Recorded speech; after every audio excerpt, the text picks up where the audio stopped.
દરેક નીતિની સામે કાયદાની રીતે ઊભો રહેતો SSK ન્યૂઝ ચેનલ।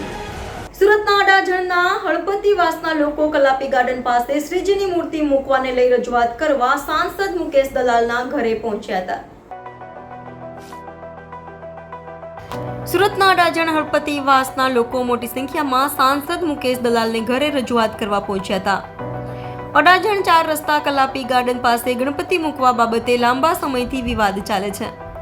સ્થાનિક સાંસદ મુકેશ દલાલ દ્વારા આશ્વાસન આપવામાં આવ્યું હતું। વિવાદિત જગ્યા ઉપર ભંડેરી ચિકનના માલિક દ્વારા કબજો જમાવ્યો હોવાનો આરોપ છે।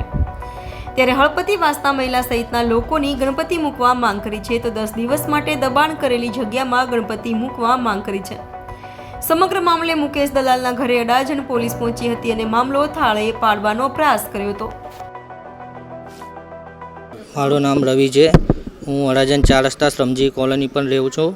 અમે 40 વર્ષથી અહીંયા ગણપતિ બેસાડ્યા છે। અમારી જગ્યા પર હમણાં મુકેશ ભંડારી કબજો કરી લીધો છે। મહેશ ભંડારી લારી મૂકી છે, છાપરું બનાવી દીધું છે। અમે હટવાનું ના પાડે છે।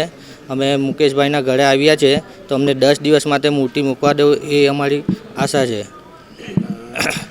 અમે કેટલા દિવસથી તમે અરજી અને બધી અમે એક મહિનોથી અમે દોડીએ છીએ।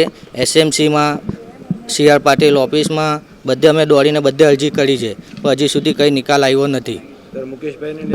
મુકેશભાઈ સાથે ફોન પર વાત થઈ હતી તો એમને કીધું હતું કે ગણપતિ પહેલાં એ જગ્યા ખાલી થઈ જશે પણ હજુ સુધી ખાલી થઈ નથી। અત્યારે શું આવ્યું? ટોળું લઈને ક્યાં આગળ ઊભા છે, બેસેલા છે?